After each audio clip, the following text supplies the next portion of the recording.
বন্ধুরা একটা Ninja technique দেখো, নতুন বাজারে এসব দেখাচ্ছে, তবে এটা রিয়েল কিনা সেটা তোমার প্রুফ করে দেখাচ্ছে। এই দেখো বন্ধুরা, এই যে হাঁড়িতে প্লাস্টিক লাগিয়েছে। এখন যে এই কাজটা দীর্ঘদিন করছে তাকে একটু প্রশ্ন করা যাক। বলো তো, এই হাঁড়িতে প্লাস্টিক লাগিয়ে কী সুবিধা পাচ্ছ? হাত দিয়ে কালি ধরতে হচ্ছে না, এটাই সুবিধা। নাহলে হাঁড়ি মাজতে গেলে হাত পুরো কালো হয়ে যাচ্ছে যেত। আগে হাঁড়িতে মাটি লাগাতে হতো, কালো হচ্ছে না, এখন কষ্ট কম। শুধু একটু একটা প্লাস্টিক জড়িয়ে দাও, আর এই যে এরকমভাবে হাঁড়িটা নামিয়ে নিলাম।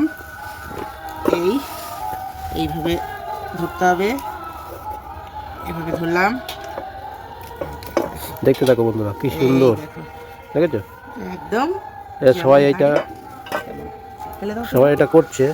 এই যে প্লাস্টিকটা দেখো ফেলে দিলাম, পুরো হাঁড়ি পরিষ্কার। যেমন হাঁড়ি তেমন, আমাকে আর কোনো কষ্ট করা লাগবে। কালির জন্য হাঁড়ির থেকে ভাত ঢালতেও হবে না।